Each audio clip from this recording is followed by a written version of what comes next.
Welcome back. How do I look? Well rested?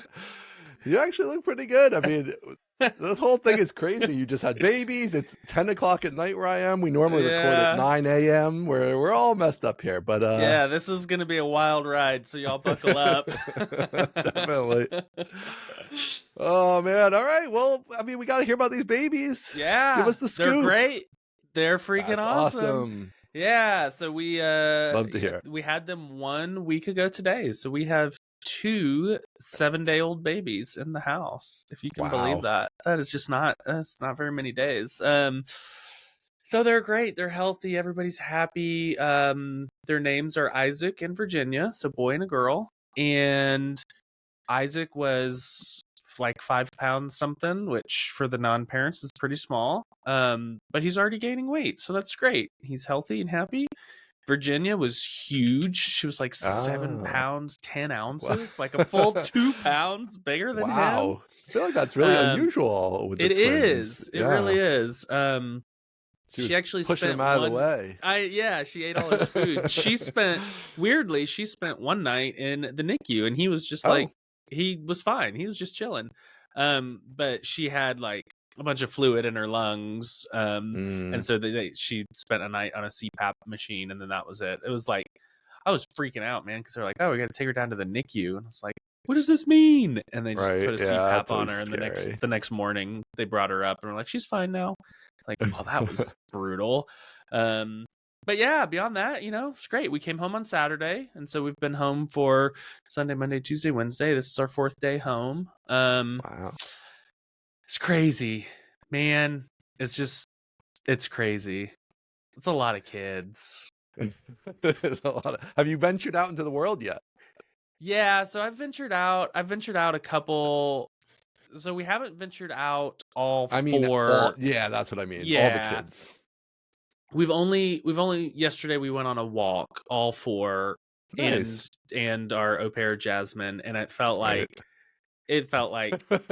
my in-law, we took a picture, and my in-laws said it looked like a parade, and I said I would have accepted a circus as well, because that's what it feels like around here. 7 people, that's what I'm talking about right there. 7 people. Yes. That's a lot of people. So many people. Yeah.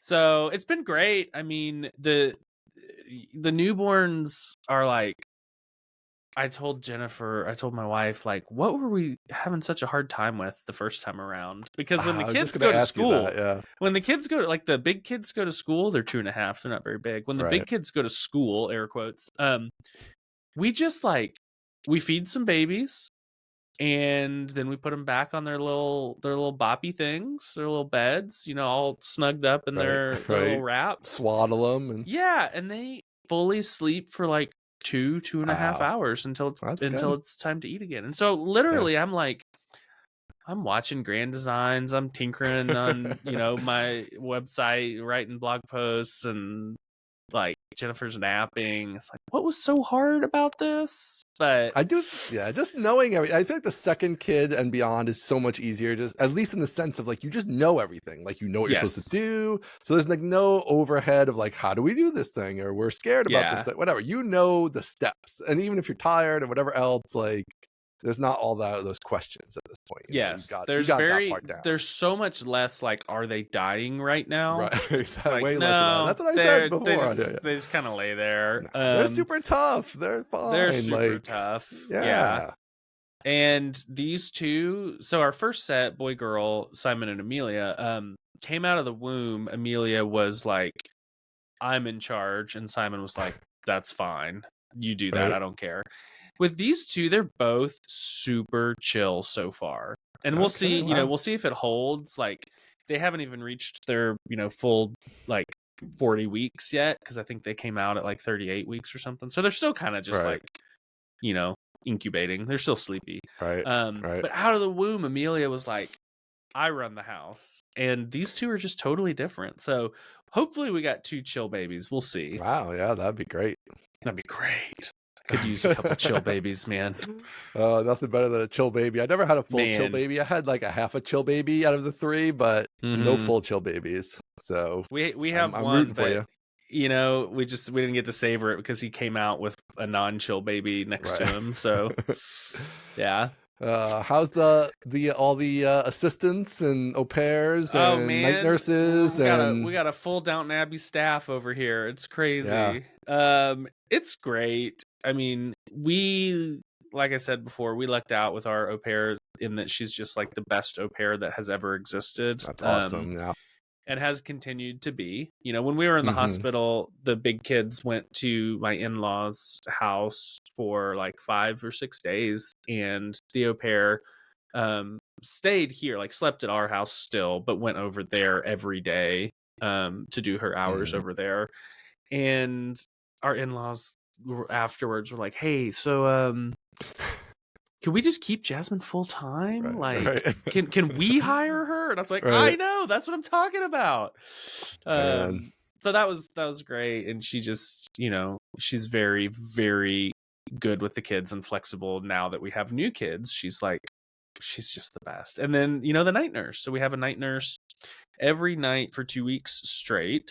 So And smart. so I'm sleeping through the night, like fully, Wow. which I know is crazy. And Jennifer is sleeping through the night, save for, the 30 or 45 minutes when she's feeding one of the twins. Mm. So the night nurse comes in, brings one of the twins, Jennifer feeds that twin, and the night nurse feeds the other twin. And then 3 hours later, she brings in, they alternate. So it's great. Feel, super rested. I'm glad I'm on paternity leave because I'm doing a lot more with the big kids. Like I'm I'm getting them up out of bed, ready for breakfast, off to school, ready Right. for dinner, baths, put them to bed. And Jennifer's popping in to say hello, but you know, Yeah, it's a it's like full team it'll effort there. change. Yeah, it'll change when the night nurse goes down to like every other night, and that's going to be a Right. lot more tiring. But for now, it's really great. The hard I part just is think, the bigger kids. yeah, oh, for sure. I think so in some ways because they just always need stuff, and like the little ones are Yeah. little, whatever. They're still little. The bigger ones are running around and doing things, and they got to be Yeah, and places and like and all that feeling stuff. a lot of feelings about, Right. Oh mom yeah, and how's dad that being going? busy / mom being in the back with the little babies. It's okay. I think it's going Yeah. okay. I think the headstrong girl, Amelia, she's having a little bit harder time and is acting out a little bit. And Yeah. that's been really hard for me because our little son is just so like sweet and shy and kind, and she kind of like pushes him around, and so there's been a little bit of acting out, and I'm like, oh gosh, like this is really difficult. So that part has been, and the brunt of that is falling on me solo right now. Well, I guess me and Jasmine, but Jennifer's primarily caring for the little ones, and I'm primarily caring for the big ones, and so Yeah. yeah, man, that whole dynamic of like, Yeah. there are new babies and I'm not the baby anymore. Fortunately, they were never the solo baby. They were always Yeah, a that is twin. right. So it's They like, always had to you compete never for some really had us. attention. Yeah. Right, yeah. Um, but it's good. I think, I did take the big kids to Barnes and Noble the other day, which is like a staple Mm, because they've got a little kids corner. yep. And I drove the Used to do that. minivan, and the minivan is now set up to hold all 4 children. And I took a picture. And it's like 2 car seats in the middle, 2 car seats in the very back with the big kids in the very back. And now my Forerunner's got car seats for the little ones, and Jasmine's VW has car seats for the big ones. And it's just like, what are we doing? What is going on here? This is insane. Yeah, it's pretty insane. It's pretty. You're right It's at the so you. I mean, we were always at the capacity for the real world. We always feel like as 5 kids, like nothing. You can't get a booth at a Yes. restaurant. You can't like No. whatever. You're trying to like be on an airplane, but like it's only got 4 across, and then what do you do with the Yep. 5th person? Like whatever. There's all these spots where 5 is too many. But you're now at the point where like like even cars are gonna stop fitting. Like you're just gonna We be blew way if you past have it. yeah, Yes. if you go more than this, forget it. Like it's gonna No be insane. way. You're gonna have to have a compound and just never leave No if you way. go anymore. That's it. No way. You're We're done? not Are we're you not done? we blew past the reasonable line, and we're Right, just you're way fully past stopping reasonable. there. Trust Yeah. me. We're not we're not doing Going for that. 6? Are we gonna go for 6? Come on. No. There's like a let's see. Jennifer would kill me. But there's like if I could guarantee it would be another set of twins, I'm like 30% on board. Just for the. But if it was a singleton, just for the story, man. The story. But if it was a great, singleton, 0%, because I don't want any more kids. Right. I love a good story. I don't want any more kids, but I definitely don't want like a fifth one to be left out. You know, well, what if you get triplets or something? Gosh, that could be nightmare scenario there. No way. So yeah, we're done. I'll see to it that we're done at You're some point. You're going to be busy for a while anyway, so I think you're covered. I think so. I know you get all this rest at night. This night nurse for a couple of weeks, so genius. I wish I had known you and thought of this, because I just feel like we always just got so behind at the beginning. It's like we're just wrecked the first like totally couple weeks, and then we're just behind the 8 ball like for the next 3 years, because we're just like wrecked right from day one, and we never catch up, and we're just exhausted the whole time, and it's just a mess. So like coming out the gate strong, like you're rested and your mind's around it. You're like you got your processes in place and your people and everything, and it's like like okay, so once she goes away, obviously you're going to be more tired or whatever, but it's like you're ready, things are moving, you got some, and we're doing a phase out. I mean, we're doing like 6 weeks of every other night or something. So every other night you got some good sleep at least, which is fine, and it helps with like sleep training the kid, like the babies, because it puts them on this super regular schedule where someone like an adult who is awake and cognizant is like running the show versus me and Jennifer who are like, oh gosh, what time is it? I gotta just go to sleep. We're 30 minutes late. So like having this registered nurse who's whatever age but has been doing this for 20 or 30 years, who just is crushing it. It's like, oh, thank you for like managing us, the adults, as well. Smart, right? Yeah. Wow, well, it sounds great. Everything's going well. Kids are good. Stuff's happening. You're rested. Thriving. Yeah. You're thriving. Best days of my life. Yeah. Yes, exactly. It's crazy. And you're still on your grind years too. We're recording a podcast. It's the first week. You just had twins. The show must go on. Yeah. Listen, you go to Vegas and suddenly we can't record a podcast. I have 1 million children. It's like, let's go. We got to record the pod.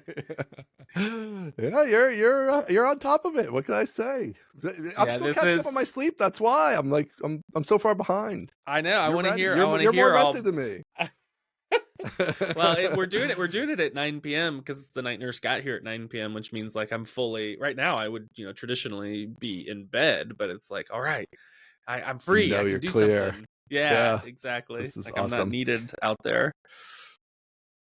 Yeah, so I'm at the office, which is in town. So I'm in town, which is fine. I actually came into work at like noon. I was like, all right, I'm just gonna like work through till the pod. So. And you got yourself a nighttime drink over there. We got some the Belvine. Look at that. There we go. Look at you. This stuff is very good. Highly recommended. The Belvine 14 rum casks. Very good stuff. Very good stuff. I'm ready. I had to for drink to the kids.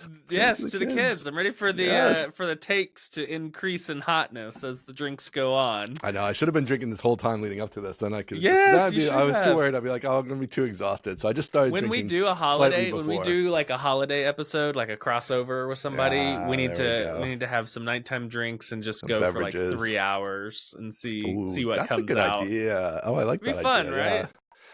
Maybe even that one's streamed or something. It's like, hey, come join us. Streaming like, that have drinks, would be a lot of fun. Yeah, that one could just be like a live episode where, some other crews with us and people. We can be on Twitter chatting with them or whatever. Figure it out. Yeah, we should do that. So like one of those days in like dead week, so like December 22nd or something, where nobody's doing anything. Everybody's like, I'm basically checked out from work. Everybody's stay up late and hang on the pod. Yeah, that'd be fun. All right, we'll do that. I like that. That's a good idea. Oh man, so all right, I don't know. Should we do some actual stuff then, or we'll do some content? What are we here? We gotta do the content for the content gods. Let's go. So this is also, so I went to Vegas, whatever, we don't need to cover that too much, but just before I left and while I was there, our database had this big implosion, And so this is also part of why we couldn't pod that day. I've been dealing with this stupid database stuff. That's right. So I don't know. You're the database man. Maybe you'll have some insights for me, but I can lay out my tales of woe. Yeah, I want to hear from what I saw on Twitter. You upgraded from 5.7 MySQL 5.7 to 8, and 5.7 is officially end of life, right? Or shortly, very shortly, or is like within the next week or something, that kind of thing. So you upgraded 5.7 to 8, and then just got totally hosed. I mean, don't do this. Nobody should do this. Just stay on 5.7. The tweet got some numbers, so maybe maybe it's worth it in the end. Yeah, it's worth it for the podcast. Exactly. My sleep is suffering, but the podcast is thriving from I saw the chart. Explain the chart and explain like what actually happened in the app. Was it trouble? Yeah. So it's like, well. All right, so we upgraded and we figured it'd be fine. Even upgrading was a bit of a nightmare because we're on RDS, AWS RDS, and which is a very good service. We've been very, very happy with it. But they're not the best support-wise, right? So like not AWS very managed for a managed service. Well, it is managed. It's managed, but then if you need anything, it's not managed. They're not going to help you with that, right? So like, okay, so we had our database has been running forever, like I don't even 8 years or something like that. So. Whatever. There was something we were trying to use their new blue-green deployment scheme, which lets you like kind of instantly flip over to a new server on a new version and stuff like that. It's all magical. Great. So, but we couldn't. It was failing when we tried to flip over because there's some table that had some stuff in it, whatever that is. And it was a table we couldn't access. So it was like some kind of system table that we couldn't even do what needed to be done. So we had to go through like the many layers of AWS support to get to the team that could actually touch your server, that could actually do the thing. So they did the thing, great, fine. Did the blue-green deployment, fine, everything's great. And then like a day or two later, it starts acting funky, blah, blah. We go in there. Like, so I never think about this server because it's been so perfectly reliable. Like it just absorbs. We have hundreds and hundreds of customers, over a terabyte of data. It's fine. So I haven't even looked at it in forever. So it's acting weird. I go in and look, whatever. The CPU's all crazy. I post that chart that I tweeted out. But really, it wasn't actually the CPU. That was sort of a head fake. Really, what's happening is that it's running out of memory, and then it's swapping, and then everything goes crazy once you start swapping. So, so we've come up with a few tricks to keep it from swapping, which is basically the best one. We had flush tables on like a script to run every hour, which is fine, but doesn't do that much. The best one is to change the value of the InnoDB buffer pool. Just change it at all. So I go back and forth between two different numbers, and then that causes some internal flushing, more significant flushing of the buffer pool and memory. Not just change it. You're like toggling it back and forth. I mean, I'm just toggling it back and forth so that it kicks off this internal process that clears a bunch of memory. So that happens like once a day. So once a day I do that. Obviously this is not sustainable, but this is just to keep everything like kosher. There has been some improvements because we reran analyze table on all the tables. And so I think there was some like query execution stuff between 5.7 and 8. Stats were wrong and stuff like that. So it was making bad execution plans. So that has helped, but over 24 hours, it will still start to tend down. You know, the freeable memory just trends down. So, so I've given up on AWS support. I just hired Percona, but you know, got to get on their schedule and blah, blah, blah. Yeah. Those guys are really good. We used them once before and they know their stuff. They were like, this is all we've done all summer. They're like, we have just done 1,000,000 5.7 to 8 upgrades because it's not too good in so many words. So that's where I'm at. So I don't know. If people have ideas, I'd be happy to hear them before I totally pay many thousands of dollars. But at the same time, I would pay $20,000 right now to just have this fixed. So like, I'm fine paying them to do it. This is I'm off the clock. You should pay way less and just move to Planet Scale. I don't understand why you want to continue to manage this yourself. Sure. Well, there's two different things there. One is that I don't know what the actual cost is going to be. I'm assuming it's actually quite a bit less than $20,000. But let's see. Moving services in the middle of everything. So there's a couple reasons why I don't love that idea. Because just one, you're in the middle of stuff going wrong, and then like you're throwing a new service migration in there, which just feels like not maybe the safest route to go. And then, and then we're sort of in this phase where I'm like working on the new help spot and stuff like that. And it's gonna be all different, which we haven't talked about too much on here, but. So I don't really want to get into like a whole bunch of like re-architecting of how things work and things like that. Obviously, plan scale in general. Presumably, I could just flop over. I don't know how it works with like we have a whole bunch of like security groups and all that stuff. Does plan scale go inside of a private security group, or it doesn't? I don't think it's that kind of thing, right? It doesn't deploy into your private network on AWS. Depends on how much you pay us. Oh, okay. Yeah. See, we're back up to the 20,000. Yeah, it's always 20,000. Don't worry about that. Don't worry about that. No. You can just flop over. That's actually that's our tagline. You can flop over. Just flop over. Yeah. I mean, you can do zero downtime migrations. We'll hook up to your RDS and like ingest the bin logs and stuff, and so you can like do zero downtime. And I think it works both ways. Like you could flip over to us, and we'll write back to RDS in case you need to fail back to RDS. We can and do put it inside of people's AWS accounts. Of course, that costs a lot more, but you still get to use the Planet Scale platform, but maintain the infrastructure. Yeah. I did see like the 5.7 to 8 thing. We just kind of handled that for everybody. That is nice. Yeah. Well, I don't know. So here's like, what are your thoughts on? So to me, it doesn't seem like it's queries, okay? Because here's the thing. Yeah. Before this all happened, like the memory was like literally a straight line. Like there was the freeable memory was just a straight line, no variation. Yeah. And the CPU's always at like 10 to 15%.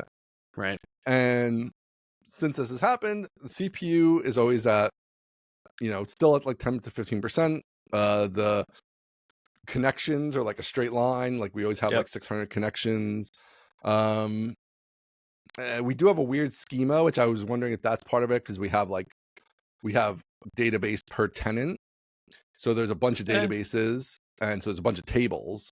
So you wouldn't even work on Planet Scale at all. Tables. Then. Yeah. Oh, really? Oh, it doesn't handle multi database. Our pricing doesn't. Okay, there you go. So Planet Scale not even an option. We price per, I don't remember what it's called, but it's schema or database per depending schema. on what. Okay. Yeah. All right. So that's not going to work because we have hundreds and hundreds of those. So I don't know. It's weird. So I would feel like if it's like, well, I have the slow query log down to 10 seconds. I mean, there's the occasional 12-second, 15-second, but it's almost always like a full text search on a full text index. Right. So, I don't know. Like, I don't feel like a 20-second query once in a while should like cause the memory to run out. Like, what I mean? It's like very weird. So I don't know if it's like some setting.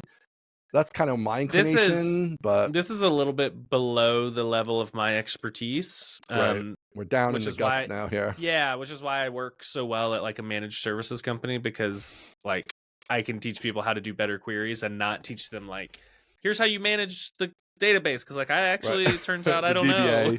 Yeah, right, the real DBA stuff. Yeah, exactly. Yeah, I'm just like, if an application developer knew something about databases, that's me. Right. The MySQL 8 has not been without its bumps, I will say. There have been some bad point releases that have really like kind of hosed some people on performance. Are you guys at like 8.0. whatever, or because I think like the 8.1 and 2 or whatever, there's other point releases, full point releases out now. I didn't know if what do you know what you guys run by default?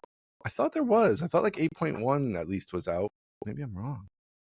I think we're at like 8.0.35 or something. Yeah. Okay. Oh, that's all right. So that's what I was wondering. So there is an 8.1, but it might not be. I haven't seen any talk about stable. That. Okay.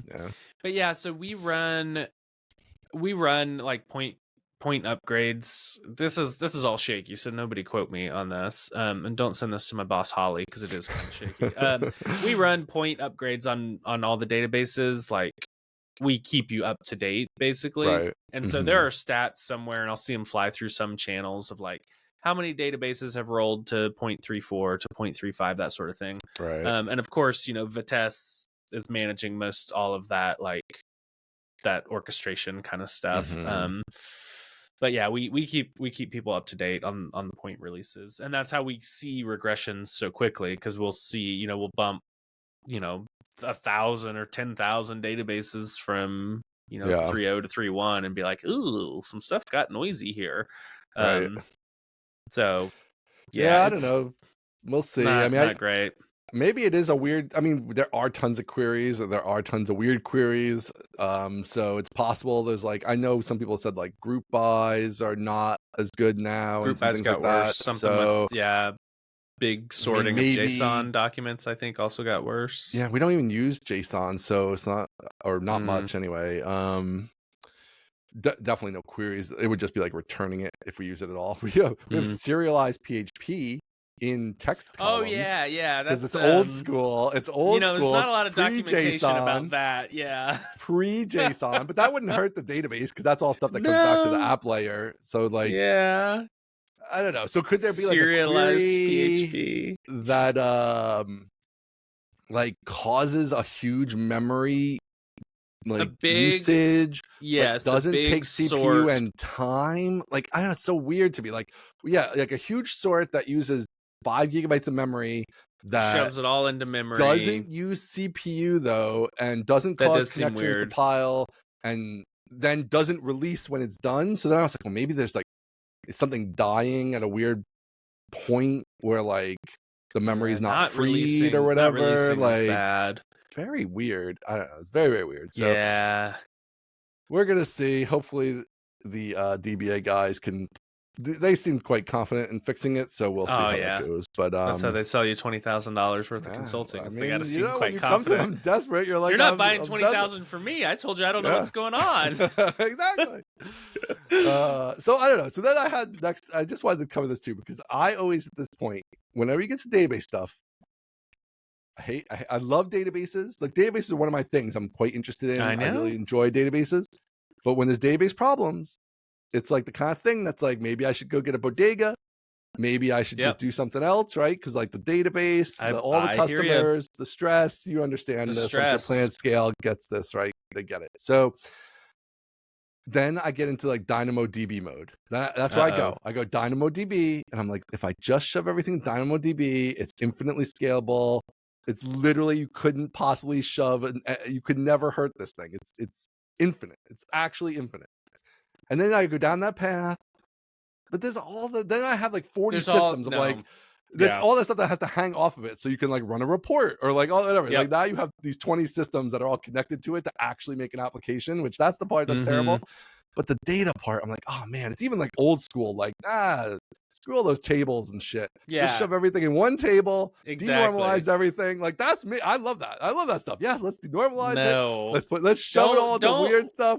I love that. Listen, Alex Debris has gotten to you. Don't let his smiley and happy persona trick you into going NoSQL. With the tiny caveat, I don't know anything about NoSQL, but the tiny caveat that all you have to do is figure out your access patterns up front before you do anything else. I mean, now that you're 20 years in, you could probably, you'd be fine. You would be fine. But everyone else, it's like, oh no, you don't. Yeah, you can. You just need to know what queries you're going to run. And I'm like, when does anyone ever know what queries they're going to run at the beginning? Nobody knows. So funny. So I've been reading. I didn't know anything about this guy, but I found him randomly on Twitter. Yeah, he seems like a great guy. I bought his book. He's a genius. Yeah, it's like 400 pages of like DynamoDB. I tweeted at him. I'm like, listen, this is like the only resource I've ever seen about DynamoDB that has like front to back, soup to nuts. This is the whole picture, because it's always like, here's an article or here's a thing. Obviously AWS docs are useless. Like, there's no place to just see like the whole picture, right? So great book. If you're just even interested in it, highly recommended. Well, Dave, you could link his book in the show notes. Yes, and follow him on Twitter too, because he's extremely smart. I did start following him. Yeah, but so very, very interesting book, and I feel like it lays it out really well. But yeah, so I'm like, the whole time I'm reading it, I'm like, well, on the one hand, this is perfect for me because I know our data patterns like Yeah, super you do. well, right? And then on the flip side, I'm like, how does anybody else use this thing? Because unless you have been Exactly. building this app for like 20 That's years, what like I'm I talking have, about. Yeah. how the hell do you know your data access I have patterns up no front? idea. Yeah. I mean, maybe if I'm just like an internet of things and I have a light bulb and like the light bulb only ever sends me like, Maybe. you know, data logs of like, you know, whatever, it was on, it was off, like it's very straightforward. Maybe. But like a real application that's like a B2B SaaS type app with like, you know, what you would normally have like 90 tables or whatever to Yeah. build, and like, I don't know, how do I know my data access pattern I have sufficiently no to know what I idea. have to do? And But I this, don't know. I need to read his book because I truly don't understand Yeah, you should. NoSQL, Should get it while and it's discounted. I just don't like. I just don't understand no tables, no joins, no. I'm like, what? Sounds glorious, honestly. What is it then? Truly, what is it? And I haven't come up with an answer.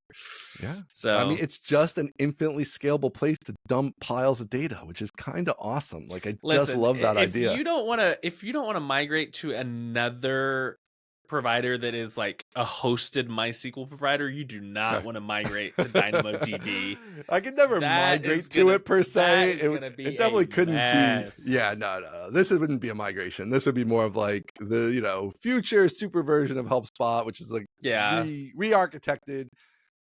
Could possibly use that, right? But it is still like, it's so far away. And it's also like it just requires a bigger team than we have, I think, too, because it's just like you just need these other systems, and then those other systems. Now we've gone from like, we got to make sure like this one key system's up to like now there's 5 key systems, and like making sure that all works, and you're dependent on AWS for those systems, and the support's terrible AWS, all that stuff. If you had a multi-tenancy in a single schema, you would be perfect for Planet Scale because we could shard. I mean, we can do 1 million queries a second. Like we don't have any problem with that. We've done that. But the multiple schemas, we just don't have we don't have a pricing solution for that, which is a real pity because we price like per database, you know. All right, that's not going to work for sure. Not going to work. Can't pay 39 times 600 just at the entry level. This is old school because it's like, you know, it was an on-premise app that became a cloud app. So like you could re-architect the whole thing to have tenant IDs and whatever, or you could build individual databases. So that's what we did. Man, I actually really like the individual database. There are a lot of upsides to the individual database. Like I feel like people just don't do that, and they're just like, you know, tenant IDs and the tables, but it is super nice to have that at times where it's like somebody wants to export. It's like, that's nothing. It's easy. Boom. It's do whatever you want. Like, we're done. The whole database, if you're the super admin, you could look at. Like you can see the whole thing. Let them do things like that. We don't actually let them go that far with it, but we could. Or if we wanted to run one customer who's got like a crazy heavy setup on a separate server, like we could do that. And so there is some cool stuff with it. And just also so things mentally, like you'll never have a query pure error. Right. Like there's no query I could write that will expose another customer's data. Just literally impossible. So that's super nice. But you trade it for like DevOps complexity. Like you got to run a migration across 600 databases and make sure everybody got it before or during the code release for 600. It's a whole complicated process. So for us, it wasn't too bad because again, since coming from on-premise, it's like, well, each of our customers actually gets their own server. So they each have their own front server, like a very tiny AWS like T3 or whatever. But so they're already like, it's like we can already roll out releases per customer, and which is also kind of nice about our current architecture. That's kind of nice. Versus pure SaaS where it's like, well, we're just rolling out and everybody gets it, and if there's a problem, everybody gets it, and all that kind of stuff. And having to make sure you hot migrate and whatever, all those things. So we have databases in different states and things, which is kind of cool at times. But man, it's great. Ops-wise, it is annoying. I love hearing about this because you're like running a real business, like capital R, real business. It's not just like, hey, why don't we switch from Netlify to Vercel today? You're like, F that, I got 600 databases and 600 T3 servers sitting in front of them. Like I'm running a real business here, man. I got I love serialized that. PHP in a freaking column. Yeah. All right. I wouldn't chill lead out. with that, but yeah, we know that is the mark of like, I've seen some things. I've been running this business for a long time. This is how we had to do it back in the day. We didn't have your nice little JSON. It was like, well, I could put it in XML, which is super annoying. It has its own weird. Man. Also, no good XML parser. I could put it in XML theoretically, but like not actually a nice way to get it there or a nice way to get it out. Or I could just serialize PHP. I never thought I'd get hit with the we didn't have JSON in my day. Yeah. We did not have JSON in my day. We didn't have JSON in my day. Crazy, man. I know, it's so crazy. Oh, and that stuff's wild. still in there. It's not like, I mean, whatever. There's tons of parts we've updated in different ways, but there are still some parts that have some stuff like that. And it's like, yeah, whatever, it works. Man, the first time I felt super old in web development was when somebody said, where do you host your front end? I was like, where do I host my front end? My front end lives in the browser. The client has my front end. What do you mean, where do I host my front end? It's with my back end all together on the same server.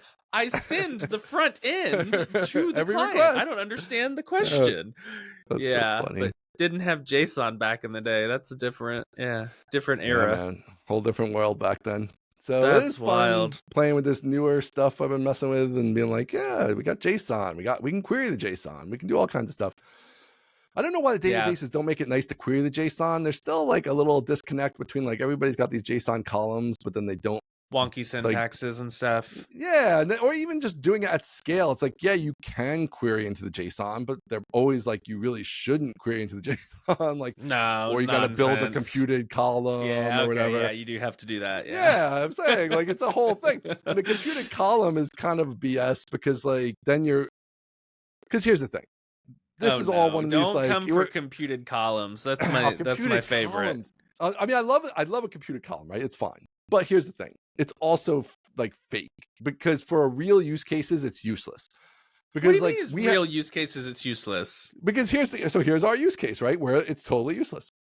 Okay, so one of the problems we have, just for the record, this is one use case, but carry on. This is a very common use case in real business applications that you won't find with these people building their little JavaScripty things, but real businesses have this problem, which is that we have big customers who want a lot of custom fields. Yeah, they do. And MySQL has a limit on how many columns you can have in a table. And it's based on like the width of the thing, whatever. Fine. So it ends up being in practice like 250 or something like that, generally speaking. Depends on the width of the column. Blah, blah, blah. Right. Row size, I think. But yeah. Yeah. So the rows can only be so wide. So like depending on how wide you make the columns, whatever. So I'll use JSON and I'll use computed columns. But you can't, because a computed column is just a real column. So you have the same exact limit with a computed column as a real column. Same exact limit. Back up. Yes, you explained some problem and then you were like, JSON, and you said it doesn't work. So what is the middle? It's a different trade-off. What is the middle? So you put all of these custom fields into a JSON column. Right. So you can just blow up a big blob. And then what are you probably going to do at some point. What are you doing with the computed columns? You're trying to then parse it back out into computed columns? Right. Well, that's what you would have to do, right? That's not what you have to do, but that is all right. So if you want to efficiently search with an index inside JSON, what's the solution? You put a computed column on it. Yes, exactly. So you have 200 separate fields. Why or 400 are you, or 500. No. This is give me the structure. Give me the structure, baby. No, we're learning. No. I'm excited. This is nonsense. Drop some knowledge on me. You drop a big blob into JSON, right? So you got your whatever. You got your 50. Is it 200? Maybe it's 200 fields. You drop into JSON, right? Presumably, you've got a few hot columns or hot fields that people search on, right? So we'll say like category. I don't know what you do, but category t-shirts, right? It doesn't matter. Yeah, you're e-com now. So category, size, price, whatever. If those are the 80-90% use case, those become, first of all, those maybe become top level columns, but like manufacturer and material and all those other things that nobody ever searches on, you don't need to search on. You can still search on the JSON blob without breaking it out into an indexed column. That's fine. Also, you don't have to create the column. You can just put a functional index on it. So you could you don't need to have the column that intermediary. has its own limit. Indexes are 64. There's less the smaller. Yeah, that does indexes have its own limits, but you don't have to break them out. And you could put one on, size and category and whatever as a computed. So there are ways around it. But if you're shoving it all in JSON and then recreating columns out of it, I think that's here's what I'm gonna tell you. So here's I'm gonna bust out the real on you. This is the real all right, deal. Tell me. Here's where you are incorrect. Well, here's where I don't have all the information. Let's start there. Yes. So here is the thing. So HelpSpot, right? Heard of it? HR departments using it. Okay. We have e-commerce retailers using it. We have software companies using it. Right. We have manufacturers using it. Yep. They are adding custom fields for their own uses. Of course. I have no idea what they're doing, right? They're just custom field to store an address, custom field to store a plan type or whatever, right? Okay, fine. So the only way to then do this is that I have to then ask them in some form or another, will this be a column that you're using a lot and need to search, right? It starts to get complicated in terms of yes, if I have a predefined use case, I can define those indexes, or maybe I make things into real columns, right? Whatever. But when the customers and the users are just out there doing it on their own, they don't know that a filter means that they're going to have to query an index and blah, blah, blah. So yes, could we then architect some type of we're tracking what fields are getting filtered on and things like that? Potentially. But now, okay, so that here's just second. No, so definitely. But so here's the thing. In our current architecture, that could work. So our current architecture builds columns. That's what it does. Great. Real columns, which has tons of awesome benefits because you have the data type, it's got indexes, it can sort, it can all those things. It's just better. Yes. Fine. So if you're building a pure SaaS app though, with a multi-tenant in a single database, you're again back to a situation where people are building custom fields, all different uses. I mean, now I would need thousands of indexes, right? I can't, it's impossible. I can't index that many things. So then you have do you do the EAV type situation? Do you just do, my current thinking on it is more I'm going to find other things to sort of use as indexes, date ranges, and then let the database churn through the JSON in the smaller data set, right? Or whatever. But it's very messy. The custom fields are one of these things that are just a disaster kind of when you hit real people doing real stuff with it. And there's sort of a lot of different use cases. If you have a more defined use case, it's easier. But if you have this people all over the place doing all different things, it's hard to narrow down how to do that. So I don't know. I don't know if you have other ideas there. Okay, so this is good. This is good content. We're deep in database. Yeah, this is good content. So I think so that is a good I don't know what the word rejoinder is. I don't know what that word means. I like this one. I hope we're making up words here now. I love it. A rejoinder. I need to let's define a rejoinder. Rebuttal's what I was looking for. I hope we just invented a word here. A rejoinder is a reply, especially a sharper or witty one. Holy that was cow, a rejoinder. That was a rejoinder. Ladies and gentlemen, this is a man who just had twins. And I just independently derived rejoinder. That's amazing. That was incredible. I'm the one drinking. I thought you'd be. Yeah. You're just pulling this out. Well, that's the show, ladies and gentlemen. Let's there we on go. A high note. We should just end right there. Amazing. Totally. Wow. Well, Ian, good rejoinder, I must say, on the custom schemas thing. So I think the interesting part is what you'd say, one row, let's say one row is, storing something about e-com, and the next row is a different tenant, so it's storing HR data. And so the JSON blobs are totally different. So how do you define what the hot attributes that you're going to index are? That is interesting. And I don't have a good solution to that. However, I wonder if you could get away with, you would still have to know that for tenant 1, the hot attribute is plan type, and for tenant 2 it's t-shirt size or whatever. You would still need to know that, and you'd have to either ask that or infer it based on their usage, which I think would be interesting. But I wonder if you could store the attribute name alongside the JSON and create basically like a kind of like a obscured or abstract column that's basically like search value 1. And for some people that pulls one key out of the JSON, and for other people it pulls a second or like a third key out of the JSON. I would have to look into that, because if that's possible, that would make a very interesting video for Planet Scale. Wow, there we go. To consider. Okay. Yeah, thank you. Yeah, I appreciate that. There are like a bunch of different. I mean, obviously, there's like, I mean, this is an area I've gone pretty deep on. So there's like the EAV tables, which are very interesting because you get a lot of the sorting and different benefits, but are actually pretty complicated to query. Yeah, there's a lot of weird querying that has to go on. And then there's like dump everything in JSON. And then there's, building columns. Then there's like, obviously in a multi-tenant single database, you can't really build dynamic columns like we do currently, but you could do the like, hey, there's 50 custom fields. That's what you get. And these are 50 actual columns in the database or whatever. I think in modern apps, you used to see that all the time back in the day. You don't really see that anymore.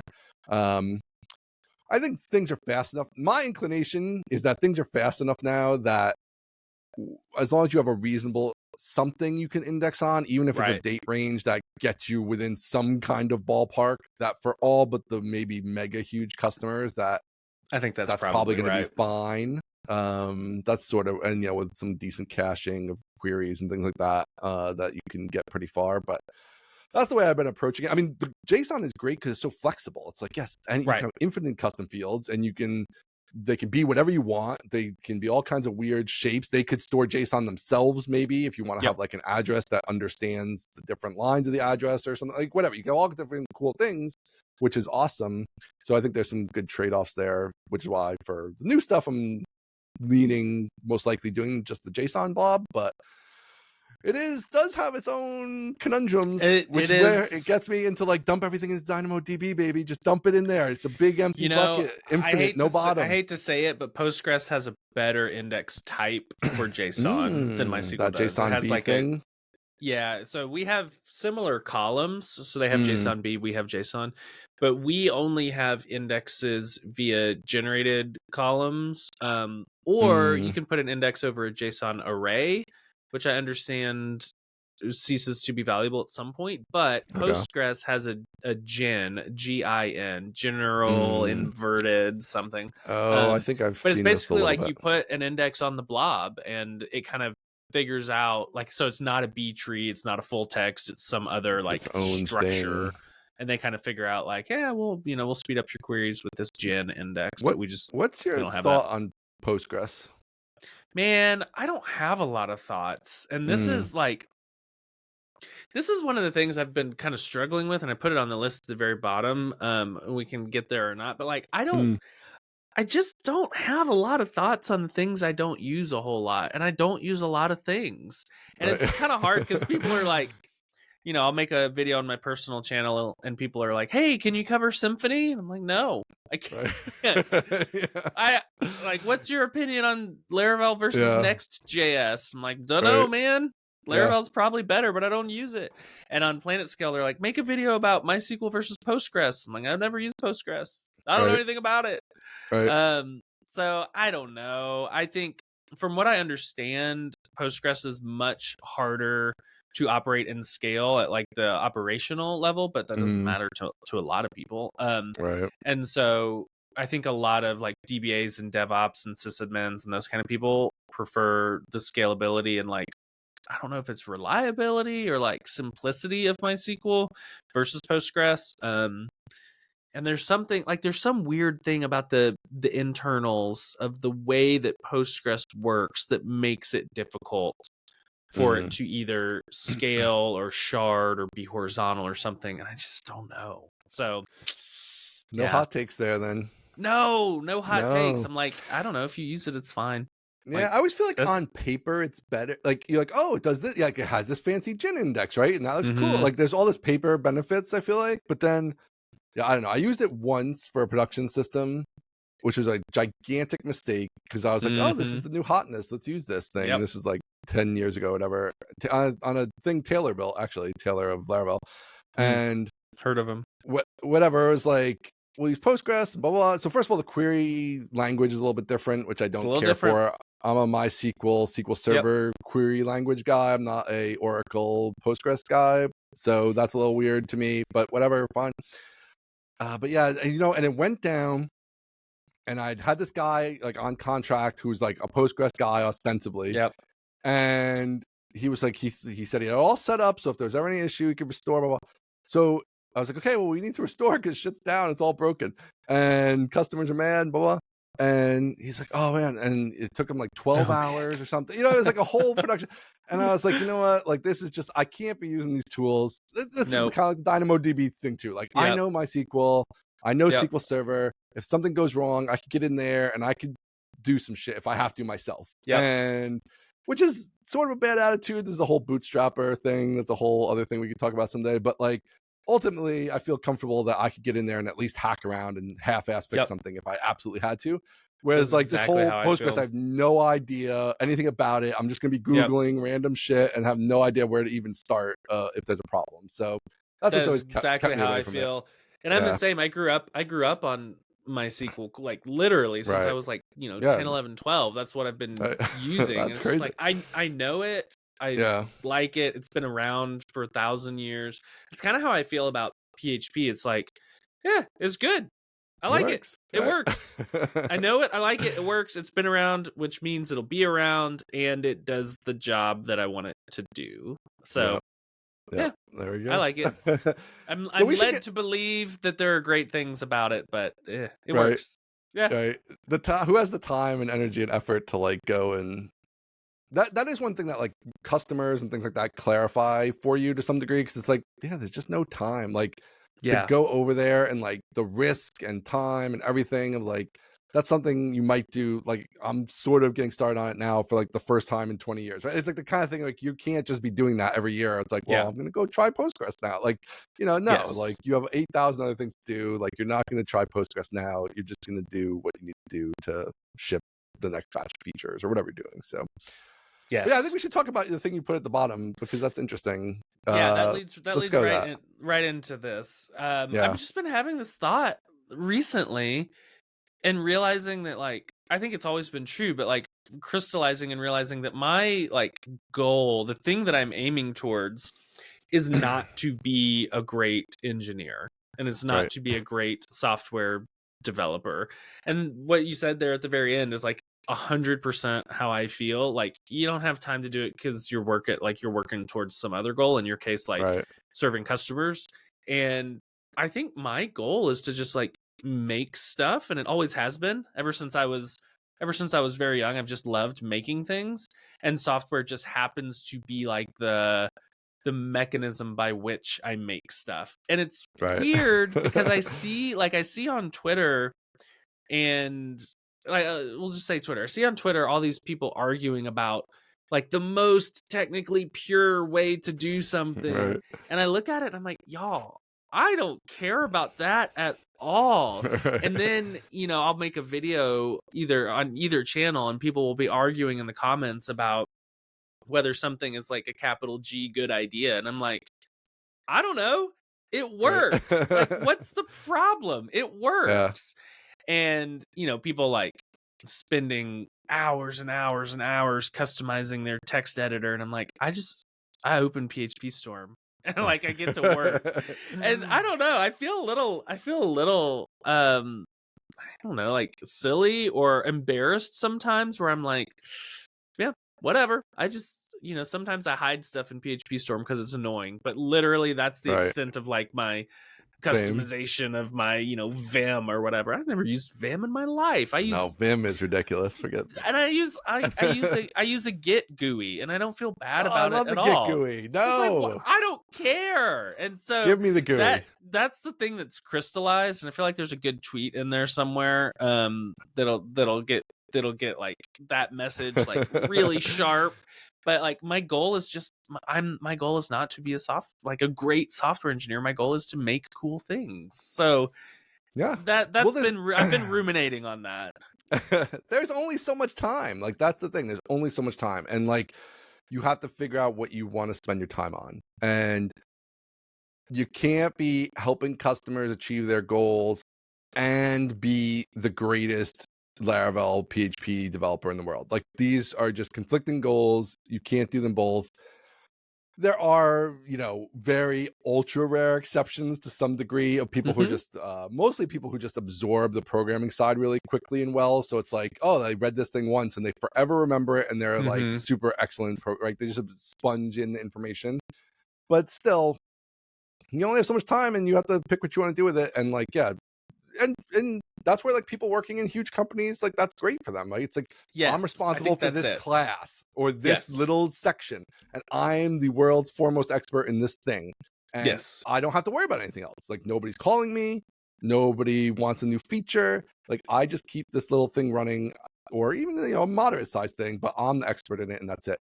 But yeah, if you're more entrepreneurial, that's not always a trade-off you can make there. It's like, yeah, I can't be the best at lots of things. I can't be the best at anything. Like, I'm not the best at anything. I'm not the best video editor. I'm not the best database person. I'm not the best Laravel person. I'm not the best open source person. But I do a lot of those things pretty well, and like, that's what I want to be doing. That amalgamation of 6 different things is what I want to be doing. And I think I just feel self-conscious sometimes when I see people talking about, like, see people embedded, let's say, in like a Facebook or a Netflix or something, talking about all of the things they go through to be the best software engineer that they can be, and I'm like, oh, that ain't me. Right. That is just not me. I've got too much other stuff I want to be doing. Well, it's funny too, because there was I was listening to this morning, the Caleb and Daniel released a No Plans to Merge episode. I already listened to it, yeah. Right. So I was listening to that today, and they talked about us in this show a little bit. And one of the things they talked about was that they were surprised how much I code. And I know. I feel like this is one of these things where it's like, you know what? I'm not an excellent programmer, but I do know a lot about the problem space of my particular little area. And and I've seen a lot of things when it comes to like what users actually do with software and things like that. And so, yeah, I'm like building the software because like that's what got me into this to begin with. It's like, I like building software because I enjoy it. I enjoy the artistic elements to it. I enjoy like connecting what users want to do with what the technology allows. And I'm not always doing that in, the what the Twitter sphere would, give their huge thumbs up to, right? But also, it's sort of awesome because now that's less important than ever in a lot of ways, because like Laravel is going to keep me from doing anything, not anything super stupid, but there's a lot of guardrails in place already, right? Around like what I can do and how I should do it. And so there is a lot of help there that I didn't have 20 years ago when I first did it. That was just Wild West. It's like, oh yeah, which now is there's how like the all PHP classes ended up in the database. Yeah, exactly. So there's all this good stuff now, and it's like, oh yeah, it's like fun to be in there and doing it. And so like I can make that decision of like, yeah, you know what, like I could hire somebody to like do this, but there's an element at the foundational level of an application that embedding the other things I know that are not programming related, but that if they're not in at the foundation, impact all the rest of the whole application, that me doing right now is very useful for. And at some point, I don't need to be the person who dots every I and crosses every T, but at a certain point early on here, that it does make a lot of sense for me to be doing it since I know how to do it. And mostly I just like doing it. So it's fun. It's so fun. Yeah, it's fun. Yeah, so, I think there is like, I think there's a big like the ethos of Laravel feels more aligned to how I feel. And the ethos of, let's say, like Next.js feels very like not focused on how fast can we ship something of value, but how technically interesting can we do a certain task, right? Laravel feels like, hey, these things, they're kind of facades, they're kind of static accessors, like doesn't really matter. It's gonna make it fast, easy, and testable, and I don't care what you call it. Like it doesn't, who cares? Just like keep going. And like, the user model can save itself. Yeah, it doesn't matter. It's just like just keep going. It doesn't matter. Just go faster. And I feel like with, other frameworks, I don't want to pick specifically on Next, but other frameworks, it's like, well, technically you have to do it this way. It's like, I just don't care. Yeah, I know we're always kicking the JavaScript people on here, but I just feel like, it's like Vercel. Like Vercel is the poster child for this to me. Because like they're just, they're ostensibly, for literally like a year and a half, I didn't even know what they did. Like, I had no idea what they did. What problem are you solving? Yes. I didn't know what the company did. They're just always like shipping design stuff and JavaScript things. I'm like, I don't know what you actually do. So, okay, there are some kind of hosting thing for Next, I guess, or whatever. Fine. Like, that's as far as I've gotten. They host front end stuff. Great. And they still are only shipping all this other stuff.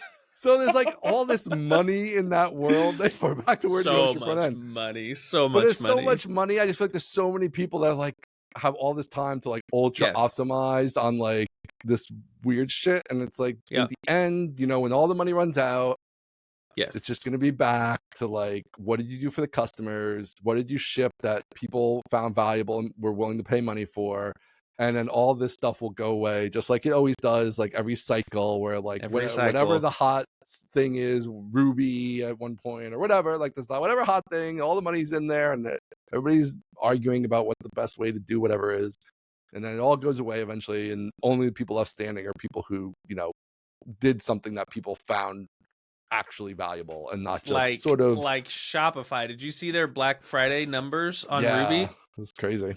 They're on Rails and MySQL, and they did like unbelievable numbers. It's like, y'all, all this boring stuff still works. Right. Well, that's the other thing. Yeah, that was super interesting. And they have like a mix of 5.7 and 8 different MySQL clusters and like all kinds of stuff going on. It's like amazing how far you can push this stuff. If you ship something valuable enough, then it's like, yeah, whatever. We can just solve this problem with money. Like we just hire all the good engineers and like they just somehow make MySQL scale to 8 gazillion transactions a second. Well, HubSpot and all that. HubSpot's also on MySQL and they're using Vitesse. They host it, they run their own stuff. They don't have any affiliation with us, but they're running, I think I just did an interview with them before I left for Planet Scale, and they've got, I think, a team of 5 engineers and they're running, hundreds and hundreds and hundreds of databases. And it's like, well, that's pretty awesome. I feel like there's like the image I have in my head is like, what is the thing on the horizon? Because I feel like the thing that I am like headed towards is building something cool. And along the way, I'm like becoming a better developer. Right. But the thing that I am not heading towards, I'm not heading towards like become a 10x engineer or whatever. If that happens along the way, fantastic, bully for me. But like, I am my focus on the horizon is build things and along the way pick up skills. Yeah, I'm the same way. Definitely, it's like, the programming skills are in service of the other goal, right? Like whatever the main goal is. And I think it's sort of interesting because we're in this weird time where like on the one hand it's like there's all these guardrails and things are easier because you have these frameworks that make stuff easier, but then on the other hand, like everything's also way more complicated. Like in the old days there was like a database and a web server and that's it. Like there wasn't even anything else you could do. And now there's like, well, should I put my search engine on, should I use the built-in SQL one, or should I have Elasticsearch, or should I go to MilliSearch, or should I do this thing or the other thing? Like every single component is like this whole decision tree of like, do I want to outsource this or host it myself or build it myself or like whatever. There's all this stuff, customer expectations of how fast things are and all that. Yeah, so it's all gotten more complicated. Yeah, it's so much more complicated too. But oh man, so I don't know. But it's I don't know. There's a lot there. We could go on a long time with just that. But what else we have? What else we got going on here? All right, you want to go to my static site? You want to go to Laravel Pulse? Where you want to go? I haven't looked at Pulse too much, but I am excited about it. I think Pulse is going to be cool. All right, you want to go to static site first? We should go to your static site. Okay, so I have a bone to pick with. Sometimes you put these cards. You put these cards in, and I'm like, hey man. So the card says, "What's up with Aaron's crazy?" What's up with Aaron's crazy? It's a little not crazy. Static site setup. So it's not static. If we can go to the tape, I'm gonna rewind. Ooh. We're gonna go to the tape where we talked about static site generators, and we were both like, ridiculous. Right. Nobody needs them. Just use Laravel. Totally. And then I come out with this great video about how I'm just using Laravel, and this card pops up that says Aaron has a crazy static site setup. So what do you mean it's crazy? It's just Laravel. But see, it's not, right? Because, I mean, now maybe I'm just misunderstanding what you're doing. Okay, let me give the rundown. To be fair. You give the rundown of what your setup is. I'll give the rundown. Why it's crazy. Okay. So my site is a Laravel site, full, like, not Jigsaw, it's just Laravel. It's pure. It's just a Laravel. It's just pure Laravel. The way that I keep track of the content. So on my site, I've got a bunch of like articles that I have written on my site and elsewhere, and videos that I've published on my channel and Planet Scale channel. And basically the crux of the site is a big list of things that I have done, and you can click out and read them, watch them, whatever. Mm-hmm. All of that is stored in a SQLite database. The reason it's in a SQLite database is because I can just ship the entire site wherever I want. Where I want right now happens to be Laravel Vapor, but if I wanted to ship that to fly.io later or DigitalOcean Box, I could do that because it's all just, self-contained. Yep. So to get static site speeds, I have Cloudflare, which you love, Active Investor. Love the Cloudflare. Oh man, it's up 5% today. Let's go! Oh, let's go! You check it every freaking day. Cloudflare, baby. So to get the static site speeds, I have this rule in Cloudflare that's just brute force cache. I'm with you. Everything. I'm with you all the way around. Cache everything. And then okay, so we're on the straight and narrow so far. SQLite, boring as could be. Laravel, perfect alignment. Cloudflare, Active Investor. I love it. Okay, so not crazy yet. Nope. And so when I deploy, I make a API call to Cloudflare that says, "Blow everything up, I'm coming, baby." And so it just kills the cache. Yep. And then the next time somebody requests it, it'll hit Vapor, it'll run through Cloudflare, it'll cache. Yep. What is crazy about that? That's all not crazy. That's all it is. No, but you're leaving out a step. In the video, you had this whole other step where you do some local stuff, and then you push the local stuff to the server. But you don't need to do that. What are you talking about? Am I just wrong on this? I thought you do some local stuff. Sync down, like I call the YouTube API and see like what are the new videos? How many views do they have? Yeah, but can't you just do all that stuff on the website? Like, why do you have to pull everything down and republish it up? And you could just do that on the live website. But couldn't that just be on there? So you can't write to SQLite in Vapor because the Vapor file system is ephemeral and it's just going to get blown away. Yeah. And so what I do locally... Vapor's the problem here. Vapor's not a problem. How dare you? It's a problem. Vapor's not a problem. It's not a problem. In GitHub Actions... I don't like this whole step that you have a whole series of local steps, which to me is against the spirit of what we're talking about. They don't even have to be local. I run them in GitHub Actions.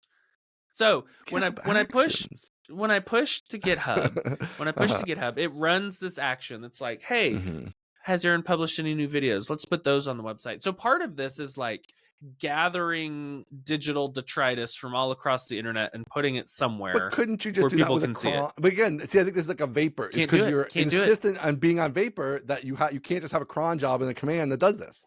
Okay. Well, if I'm on fly.io and then I blow the box away and rebuild it, then the SQLite database is gone. It's SQLite. It's not Vapor. I'm just saying. I think this is you've overcomplicated it to me. Just put I've it undercomplicated it. Just put it on DigitalOcean. Just put it on a server, and then you wouldn't have to do all those steps. You just eliminate 10 steps if you just have it on a server. No, but then I have to manage a server, and I have to manage a SQL stays database. Up forever. No, you can still use SQLite.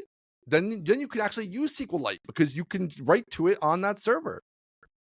You can just do everything you're talking about doing on the server. Yes. No, this is crazy. My system is less complicated than what you're describing. It's way more complicated. Why is it more complicated? Because you should never have to push.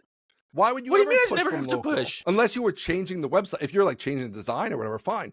But like otherwise, you shouldn't. If you just put it on a droplet, Yeah. you could have a command that sucks in your new YouTube videos, whatever it does. When it finds something new, it clears the cache, and that's it. And you don't ever have to push anything from local ever.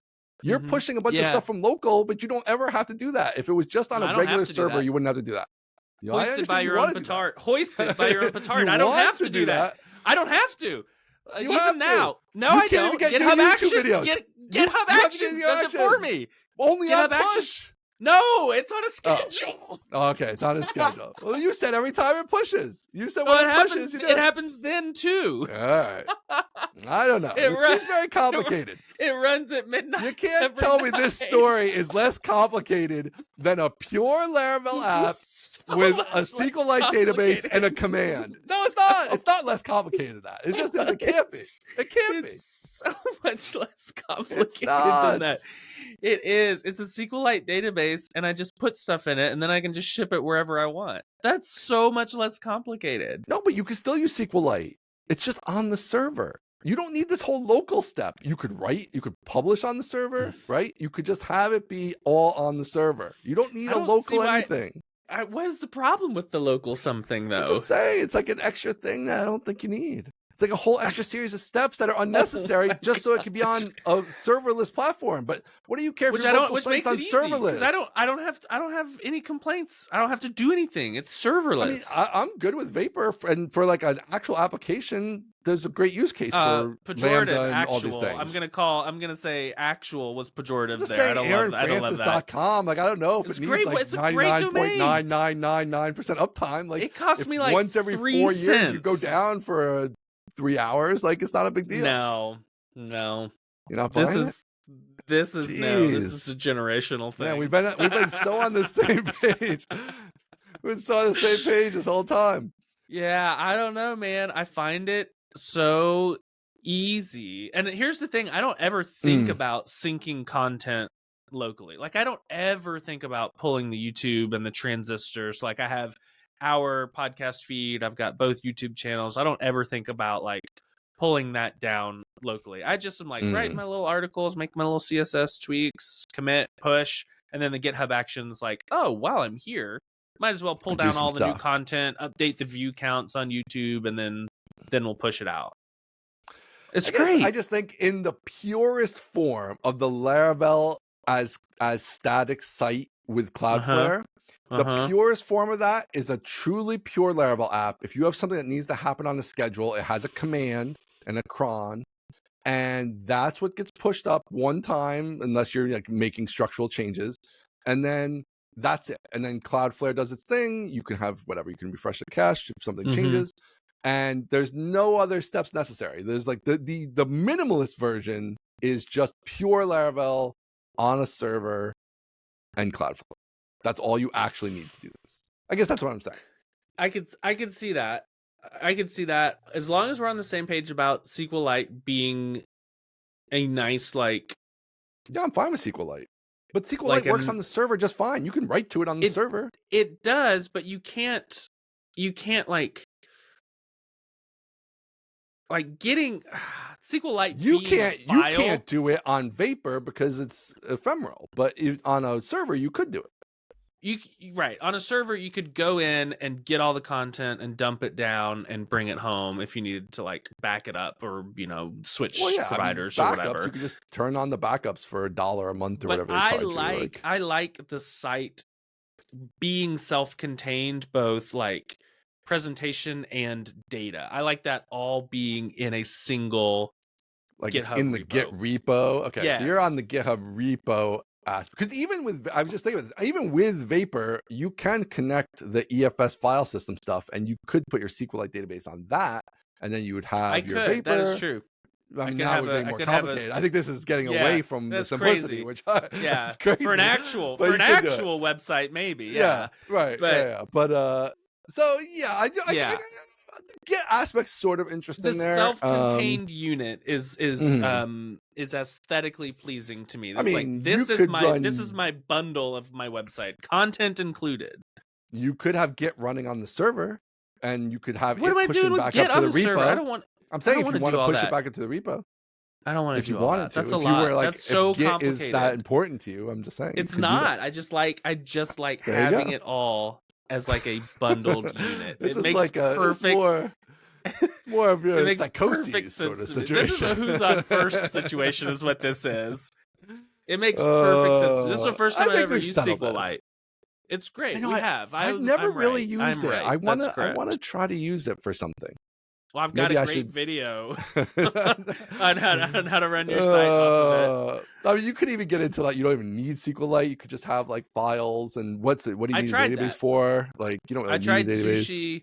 I tried Sushi, which is Caleb's thing, and Mhm. it's great. It's great for a single model. But then once you start, it broke down for me a little bit when I started like pulling stuff down from APIs, like the Transistor API and the YouTube and all that. Like it started to break down a little bit in terms of like, this isn't actually, you can do it. It's just not super built for that. Right. So that's when the crazy synchronized commands came in where I would just pull it down and write it to a SQLite database, because that's what Sushi does anyway.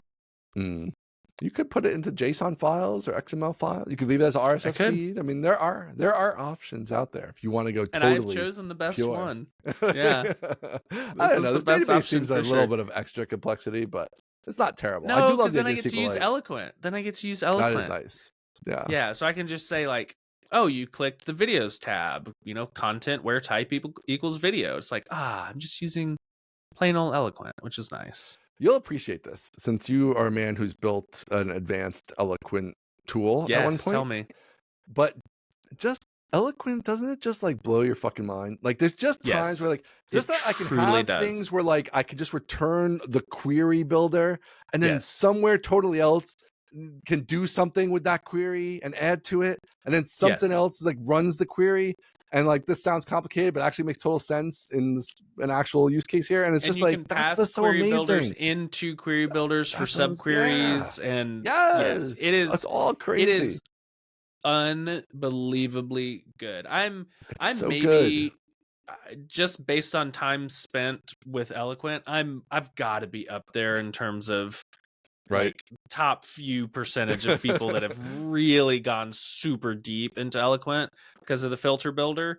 And at every level, at every layer, it is very good. It is very good. I'm going to go into the archive here for the fans of the podcast here. So Taylor, when he worked at Userscape, very, very early, Eloquent was totally different. It was all built different. I guess this was Laravel 3. And whatever, we were hitting stuff with it, whatever. It's so long ago now that I don't even really remember the details, but he was like, this is all shit. It's terrible, right? He literally went off. He went off, and we were watching Breaking Bad at the time. He went off and like into this like, he was just in this like fugue state or something where he's just like big brain, his brain expanded, and he came back out like a day later, maybe it was 2 days later. I'm picturing Moses coming down with the tablets. That's what it was like. That's literally what it was like. And he was like, I cracked it. He's like, and it was just like all built and done. It was like the Eloquent you have today, like the core, obviously there's a million other functions now, but like the core is what it is now. And he just like had totally reinvented it. And we were all just like, whoa, like this is crazy. Like it was the most incredible. I don't even think I think he was like, I don't even know how I did it. I don't remember anything. Like it just like flowed out of him. But yeah, God wrote it with his own finger into the stone. It's like a Tupac lyric along that line. God's got his hand on his brain type of thing. Yeah. Yeah, it's good. It's really so good. And that's why that's another one of those like gaps I have in my knowledge when people are like complaining about ORMs. I'm like, y'all, maybe your ORM just sucks. Like ours is really, really good.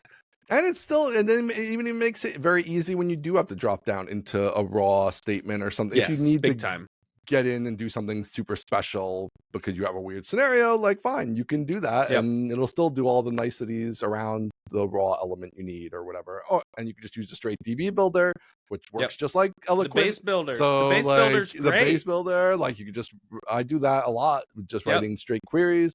So there's like, yeah, all that whole subsystem there is so good.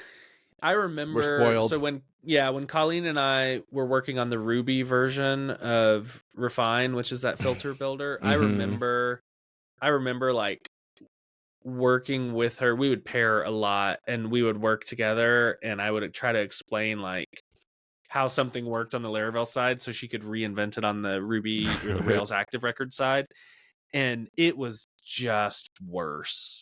And Right. she would even comment like, "Oh, that's really like easy for y'all, Yep. huh? Like I got to do Yep. all these, I got to jump through all these hoops and like add these extra nodes that I'm then later going to have to remove because I don't really Right. have that affordance here." And I remember thinking, yeah, ours is pretty slick, It's isn't it? good. Yeah. It really So is. I've seen a lot of Rails as active record, and it's good, Yeah. but it's not as good. Eloquent is so good. I feel like there's Eloquent so is much so other good. stuff in the ecosystem now that like now like Eloquent used to be like the big thing, and now it's sort of Mm-hmm. like I feel like people don't talk about it as much because it's It's like whatever. table stakes, There's yeah. Pulse and there's all this other stuff, right? There's Yeah. all this There's huge Octane and ecosystem, Horizon right? and Yeah, yeah. there's all kinds of stuff. But Eloquent just itself is just so when you just work with it, it's just so nice. It's just like even stuff like syncing, you know, with when you have a like many to many table or The whatever, like pivots, just stuff yeah. like that, like the Yep. pivots and like accessing another column on a pivot, like all this stuff Yep. is like there and thought out and like just so clean to work with. And when you just look at the code, it makes sense. Somebody else can follow it. Like it's so Yes. good. Just love Yes. it. Go if you haven't drilled down, dear listener, go Yeah, poke go into around Eloquent. down there. It's very good. And the traits for the relationships are wild. Like how all Yes. of that, how all the, you know, one-to-one, one-to-many, all that stuff How is all like, that works.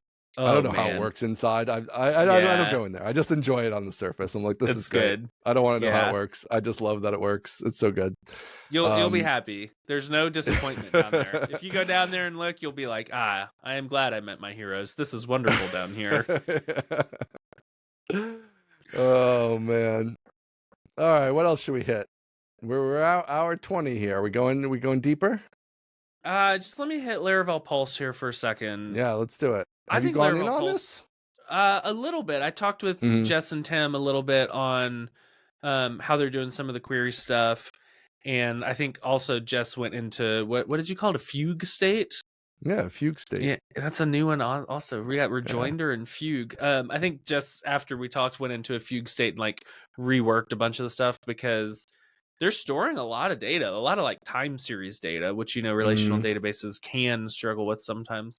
But Laravel Pulse is, you know, this dashboard, high level overview, card based system for like keeping track of stats and stuff on your application. And I reached out to Jess and Tim and was like, hey, I want to write one, you know, for MySQL InnoDB rows red, because it's like it approximates, you know, planet scale insights, but it's worse. And so like I want people to know that like this is a way you can look at like how your database or how your queries are either missing indexes or you know running too much or whatever, with the idea that will then lead to like, oh, we should get the better version, which is plain skill insights. And so Jess helped me write a card for MySQL InnoDB status, and it's just like it feels to me like another Nova, where they provided this unbelievable scaffolding and infrastructure, and you can now come in and be like, I want to write a little card for this thing, and it's like I'll hook in here and I'll listen to this and I'll put out this, and now it's beautiful. And it's going to be, I think, even easier than Nova because it's all Livewire, and so you don't have to like have your view assets get bundled and packaged and shipped. And you know, I've done a ton of Nova as well, and it's like that's a little bit difficult to customize because of the front end asset story. So I don't know when Pulse is coming out. You know, I think they have been furiously reworking some of the roll-ups to get like the stats working correctly, but it's going to be really good. And I think I have some secret ideas on things to do. And I don't want to build this. Did you build this card already? Have you built with it yet or no? Jess built it, and then we had a call to go over how it was all built. So I have the repo. I didn't build it, but she used it as the first like, how would a third party card be built? And I think it, you know, revealed a few rough edges. But then after that, we spent like 2 hours talking about queries and stuff, and they're just everyone at Laravel's just so smart. Yeah, I They're know. just so smart. Like I was talking to Crazy. Jess and I was like, have you thought about this? She's like, yeah, I thought about this, but what about this, this, and this? And I was like, oh yeah, that's a really good point. um, so no, I haven't built it yet, but I have beyond the MySQL, Rose Red, whatever. I think I have some ideas for things that could be cool for Pulse, and I don't want to get scooped, so I'm not going to say them yet. But Are these commercial ideas, open I don't source think ideas? so. I don't think so. I think it's going to be primarily open source, primarily like content, but could be. I don't know. I just don't want to get scooped. But Yeah, stay tuned. I think it'll be. I all think right, it'll be this really is interesting, exciting. and I think it's a good meta framework for certain like time series data stuff. So is it going to be like I assume it's going to be usable for just all kinds of dashboardish type things? Does that seem yes, accurate? Not just that's sort of server statistics, even though that is what correct. it's going to come out of the box with. Yeah, Yes, so I that mean, is I've my always wanted understanding. a good dashboard type thing, but it's just never like, I don't know. I used, was there Grasshopper or something? I don't know. There's a couple of them out there that are like these dashboard type things, but they never really stuck. And Right. I don't know. But if it's just like part of the app, and then you can do other stuff in there, like that seems pretty cool. Like it's all in one spot, and all the trickiest stuff to wire up in some sense is like already there because like it's on the server with the server stuff, and then okay, now I can just call APIs for like whatever Stripe or whatever other stuff I want to just pull in for other cards on the dashboard. And all the timing functions are handled for you, and like the display is all handled for you, and like you're not building out. It's not storing individual row entries. I assume it's like incrementing. That is some of the wizardry that I think Jess has been working on the past week or two, is like, how do you store enough unaggregated data to be interesting, but not too much that it is a bottleneck and like wrecks your server because you're storing every query or whatever. We went super into like window functions and rolling up and stuff, and I think she has found a novel approach that I have yet to see, but from what I understand, it's incredibly smart, which surprises nobody. So well, I'm excited. I'm excited for it. Yeah. I think it's a big one for Laravel Inc. This is one of the things I'll definitely be digging around in that code, because I think this is one of the things for HelpSpot in the future here, that like we've always just queried the database for reports, just like pure. And but the databases can be huge. And so like then those queries are obviously terrible because it's like database doesn't really like to do that in the traditional relational database. So it's like, do you like have reporting tables that do some type of aggregation or something like that, so you can report? Because I am a fan of the real-time report. That's another downside of DynamoDB, is like you're pretty much stuck. There are some real-time solutions, but you're kind of mostly stuck with like things that are not really real-time, and I do prefer to have real-time reporting. So I'll be interested to see what they come up with. If they have something cool in there I can crib from, that would be pretty awesome. Or maybe things make their way back into Eloquent and Laravel that help with these sort of things. Who knows?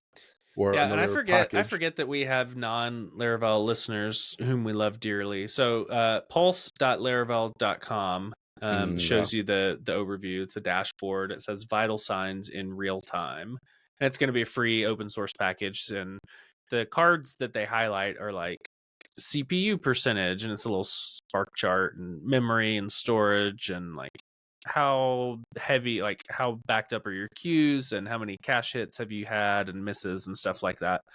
And so they're pitching it as like a lightweight APM, application performance monitor, something like that. God, what did Taylor say on the Laravel podcast? He's like, I think of it as a family doctor. He's like, I think of it as a family doctor. And if you see a problem, so good you need with to the go. metaphors. Oh, he's the best. Yeah, I know. It's like, if you see a problem, you need to go to your specialist. So he's like, we don't have all the stuff that, for example, a Sentry would have, but like it's all aggregated. And if you see something, go dig in somewhere else. So I thought it was kind of interesting too. Did you see DHH? Here we go. They're doing the once whatever, some kind of software, whatever. We don't have to go back into all that. But he tweeted Yes. An about the authentication authentication. concern. Yes, an authentication concern that's going to ship with this one thing they're shipping, or whatever. And I was like, this is like they realize that Laravel is like so far ahead of them in some of these ways, where like Laravel just ships like 5 different types of authentication. You want like it's totally done for you. You want it's kind of done for you. You want it's not really done for you. You want it's like almost not at all done for you, but just a little bit. Like it's got everything. And it's like, and a lot of other stuff he announced at Rails World Conf too, I think was along these lines of like fleshing out the ecosystem where so that's a little interesting competition out there. I read those tea leaves differently. When he tweeted that authentication concern, I read that as a dig to the authentication startups, not to Laravel, but to like the clerk.devs of the world. It's like, outsource your authentication to us for only, $24 a user. And you're like, wait, hang on, back up.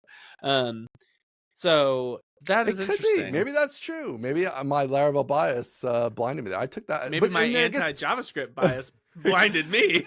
It does also come. I think it'll depend on what it actually is. Like if you could only get this authentication concern when you buy the product, well then obviously that's not like a Laravel type thing, because Laravel ships you all this stuff for free. So, but if it is, no, like this is a thing that you get for free, separate from the product part that anybody can just use now. I think it's more of like a secondary or tertiary benefit of buying whatever we presume they're selling. Case, then it's much more like what you're saying, which that's a whole other thing we haven't talked about. I went very deep, not just me. I actually hired Chris Fidao to go deep on these authentication startup as a service, as a service, because I'm like, you know what? It's always a pain in the ass to build. I mean, Laravel gives you a lot, but we need like SAML, we need Active Directory, we need more than what Laravel gives. Okay, so there's more than that. So it's like it's always a pain in the ass to build these things. It's a security thing. This is like, people are trying to hack me and all this stuff. It's like, well, a company that just does this is sort of interesting. If it's not an insane amount of money, that, whatever. It's like less dev time. It's going to be more secure potentially, and whatever. Let me see. This is all the hotness, right? Everybody's doing this. Mm-hmm. Oh man, I went to Auth0. I was like, Auth0. Tell me, I'm so excited. This should be like they're owned by the Okta, whatever. Like, Okta. First of all, their business is insane. The whole business is totally insane. Let's just start there. None of these services even dealt with multi-tenancy until like very recently. Like all of them are like, we just released our multi-tenant thing. And I'm like, who's even using this except for multi-tenant? Oh like my gosh. Internal applications with just one group of authenticated users. Like, is that really who's using? I don't know. So the whole thing is bizarre to begin with.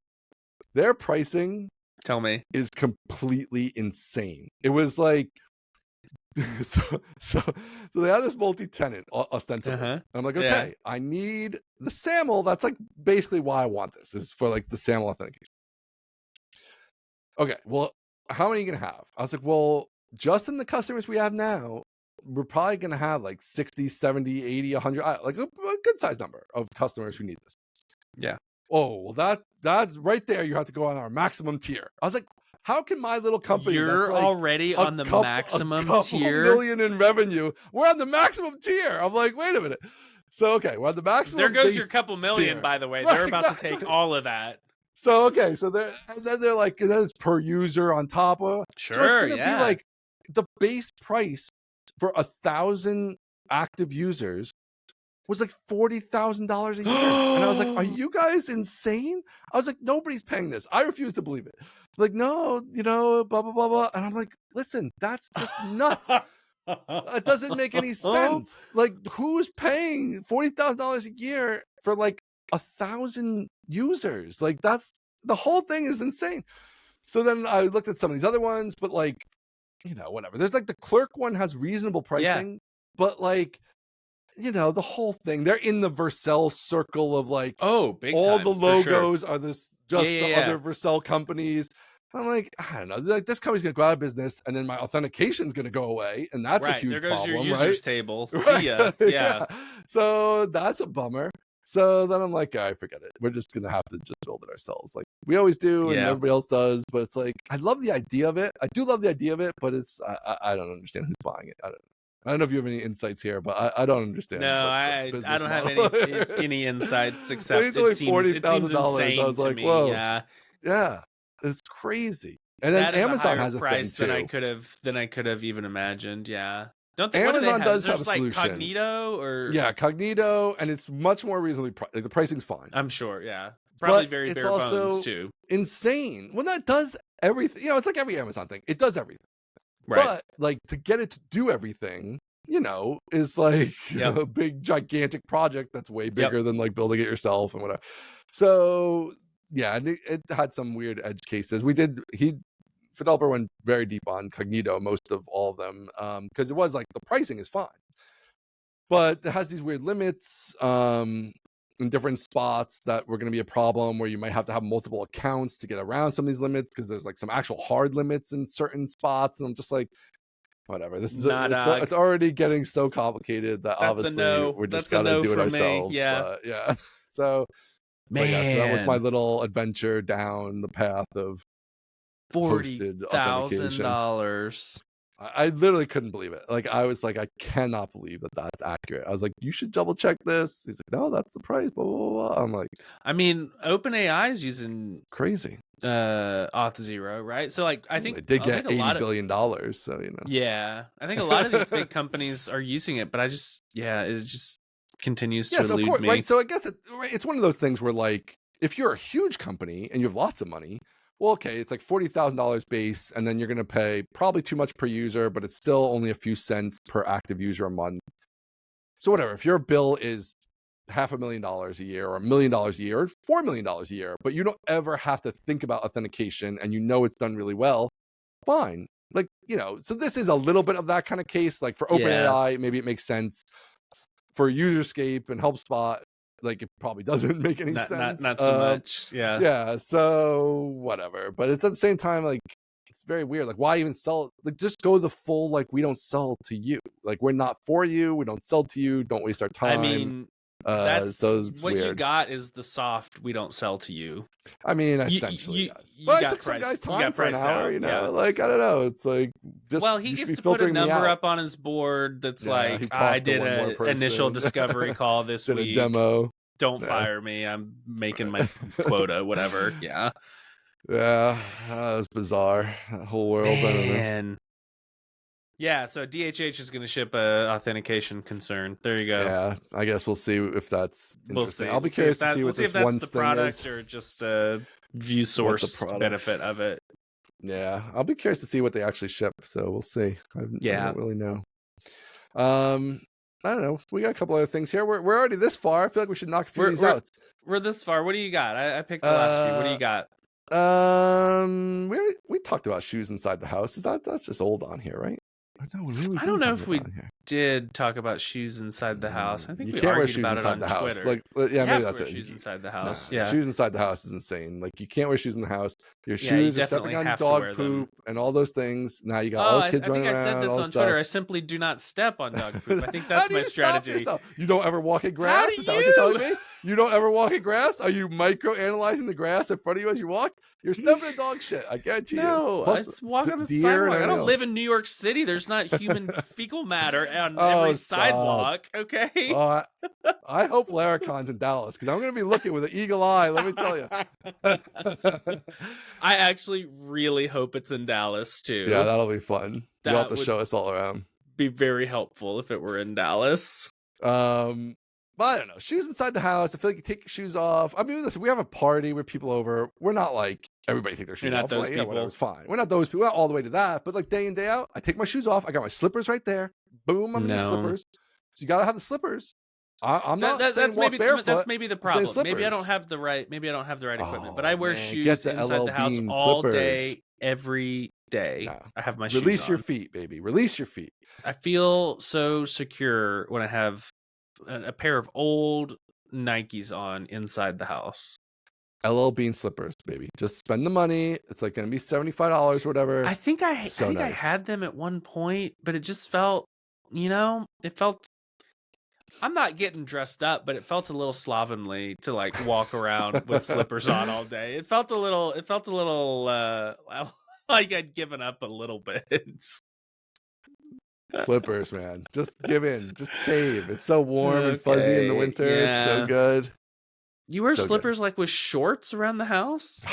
You're damn right I do. Slipper. I come man. into my mudroom from the garage. I take Uh-huh. my sneakers off. My slippers are right there. Boom. My feet are in the slippers.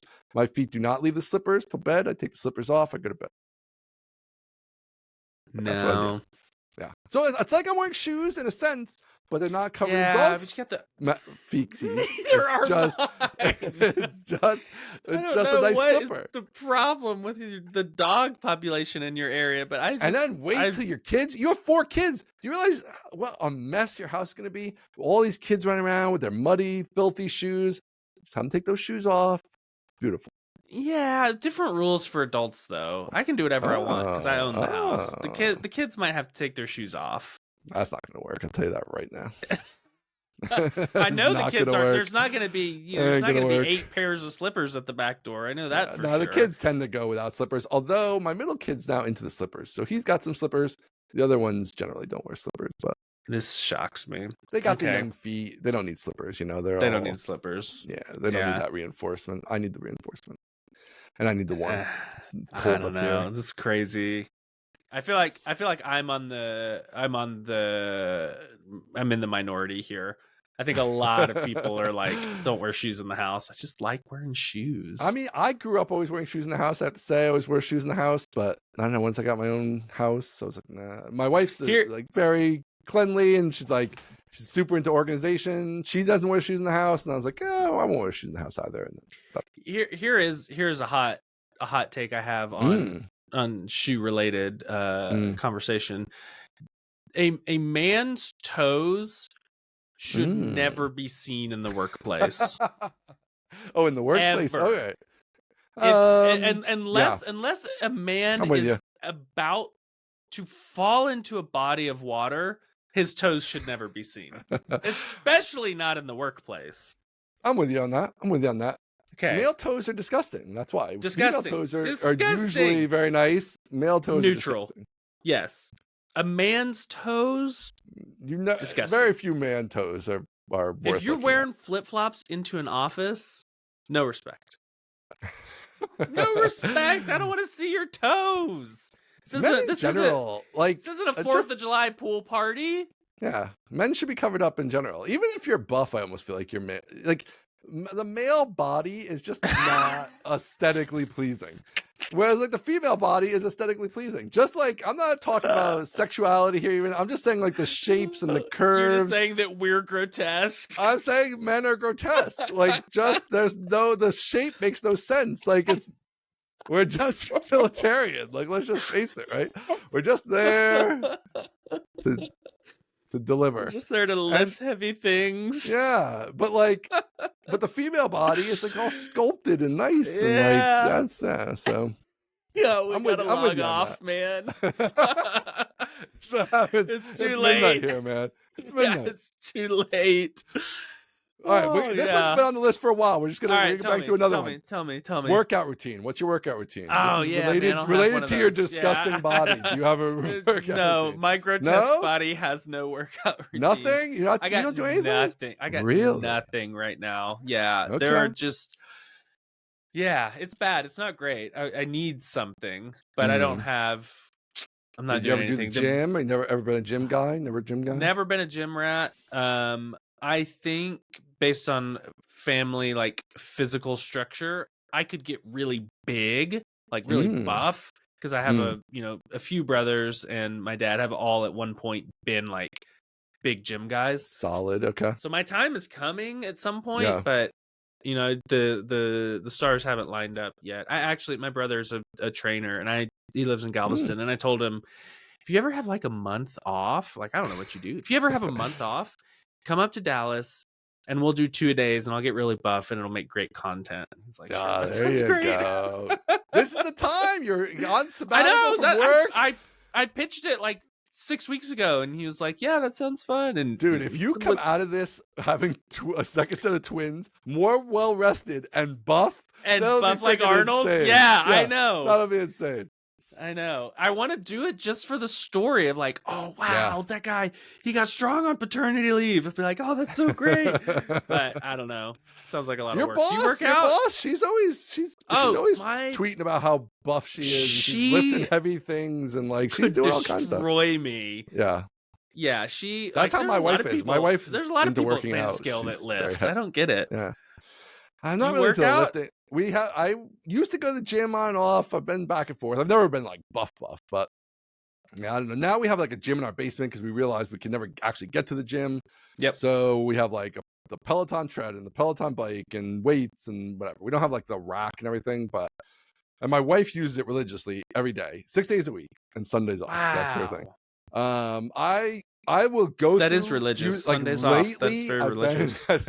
Lately, I've been using it fairly often again, but my problem is like I'll use it and I'll have results and it's all good, and then like I'll go on a trip or I'll get sick or whatever. Something happens that interrupts it, and then I'm off it for like 3 months. You're either on or off the wagon, whichever one is bad. Right, yeah. Whichever one I am. It's like it goes 3 to 6 months. I just don't do it. Like I just fall out of the habit instantly, and that's it. Because I don't really love it to begin with, so it's like easy to like once I break every morning going down there, it just stops. So I've been good lately about being back on it, but I don't know. We'll see. Hopefully it sticks. I'm trying to keep it in shape here, but I don't care about being like buff. I'm trying to just keep the heart rate up. Sitting all day. Yeah, it's not ideal. Yeah, I think I need some exercise for like longevity, but I kind of want to be buff at some point in my life. I mean, I wouldn't mind being buff. Cool, I feel like right? the amount of time, I don't see it happening unless I like sold the business or something. I'm like, where would I get the time to be buff? That's how I feel, and I can't sell to kids. Like I have those for a long time. To be buff for a while,